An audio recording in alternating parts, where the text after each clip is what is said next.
हम लाते हैं top news, आपके फेवरेट टॉक शोज और अनलिमिटेड एंटरटेनमेंट सिर्फ YouTube पर। अगर आपने अभी तक हमारा चैनल सब्सक्राइब नहीं किया तो अभी सब्सक्राइब करें और बेल आइकॉन को क्लिक करके हमारी लेटेस्ट वीडियोस के बारे में अपडेट जानें। सब्सक्राइब कीजिए और हम आपको लिए चलेंगे आपकी फेवरेट वीडियो की तरफ।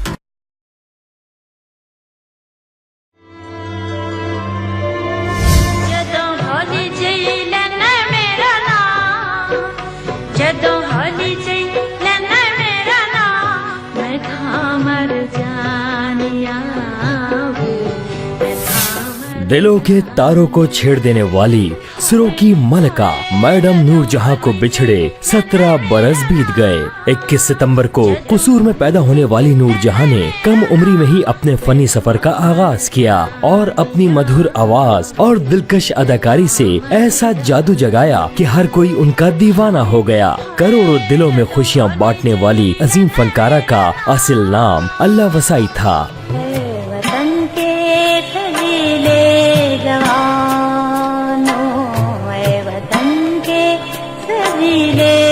जवानों 1965 की जंग में ए वतन के सजीले जवानों, यह पत्थर हटा दे नए विगदे रंग लाएगा, शहीदों का लहू समेत बेशुमार मिले नगमे गाकर जवानों के जोश वलवले में इजाफा किया। कई फिल्मों में कामयाब अदाकारी के जौहर दिखाने के साथ नूरजहां को पाकिस्तान की पहली खातून हिदायतकार होने का भी एजाज हासिल है। सुरों की मलका मैडम नूरजहां को 1957 में शानदार परफॉर्मेंस के बायस सदारती अवार्ड, तमग़े इम्तियाज और बादजा प्राइड ऑफ परफॉर्मेंस से भी नवाजा गया। 23 सितंबर 2000 को सुरों की मलका दारे फानी से कूच कर गयी, मगर आज भी उनकी आवाज का सहर दिलों को मसहूर करता है।